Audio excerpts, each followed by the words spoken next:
So please understand that this is just an American's perspective, but I'm T Street Controversy. I call the show T Street Controversy Live, and I cover boxing. So over the last several weeks, I've provided numerous videos on the whole card. Tony Bellew, Nathan Cleverly too, George Groves, Dennis Douglas. And let's talk about that. That's a perfect way to start off. So I rank James DeGALE above George Groves. Why?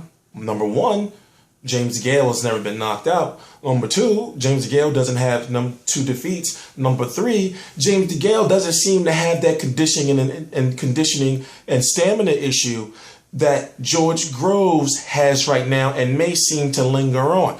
Remember, 2 fights with Carl Froch, he was starting to gas out mid-rounds. Fight with Christopher Rabras, a lower level opponent, he was gassing out there. You know, so now you look at the fact that he's fighting a Dennis Douglas, and I'm going to get to that video, so let me stay on James DeGALE. James DeGALE, in my opinion, especially when I watched the Brandon Gonzalez fight, he's got some pop. He's got a tough road ahead, but he has a better chance, a better chance than George Groves to get off of the domestic level. Marketing on James DeGale's side, you know, is not there. You know, so he's got to rely on his skills to get him to the top. Now, what I'm saying is that it's some rumors over there that Carl Froch, of course, doesn't want to fight James DeGALE. And it's not because he's afraid of him. It's that Carl Froch is like, man, I don't want to fight him. I want the big money fights. You know, so, and James DeGALE is the mandatory. James DeGALE and Carl Froch are both promoted by Eddie Hearn. So even though the IBF may say, okay, you got to fight him in a certain amount of time or vacate, you know, they can still maybe work something out. So what I'm saying is this. You got maybe James DeGALE versus George Groves too. Now, if that were to happen in 2015, of course, James DeGALE got this crazy test in front of him with Antonio Periban, and I'm going to get to that. If that was to happen in 2015, you know, then you're going to have, you know, just like Billy Joe Saunders, Chris Eubank, Tony Bellew versus Nathan Cleverly. You're going to have one of those fights where it's like, okay, it's like right now, one of us is going to get off the domestic level.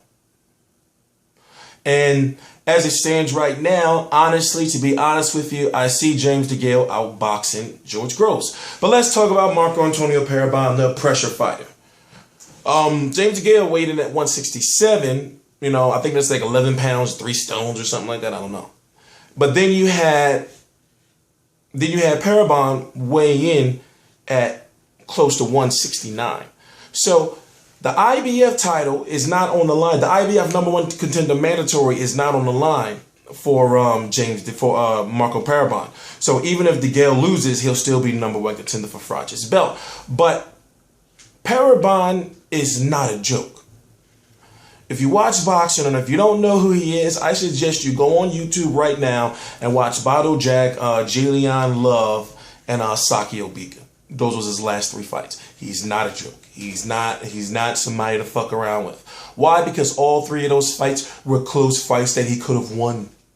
He was almost the recognized WBC 168-pound champion of the world when he fought Sakio Bika.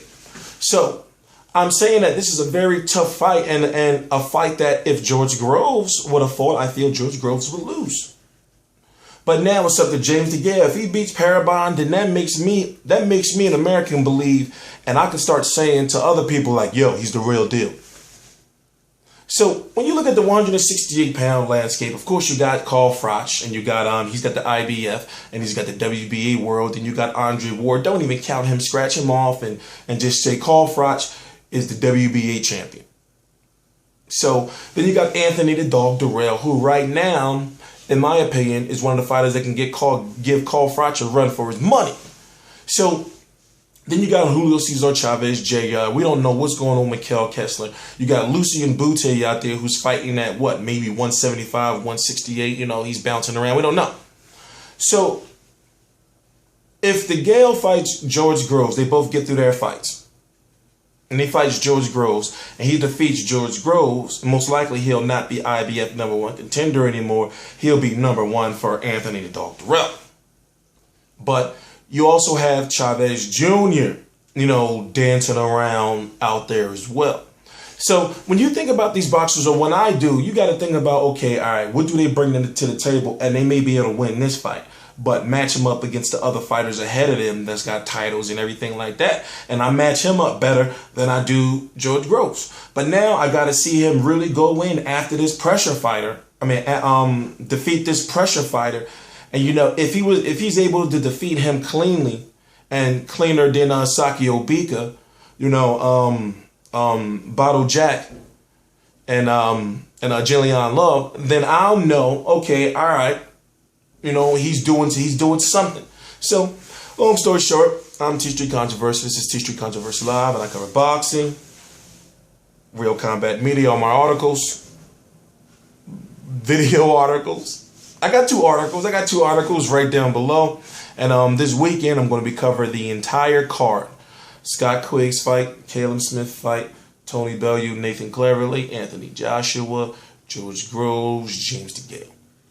Then I'm going to be covering Jesse Vargas, Antonio DeMarco, Vasil Lomachenko versus Pierre Pino, and then Pano, Pacquiao versus Algieri, Vasil Lomachenko. No.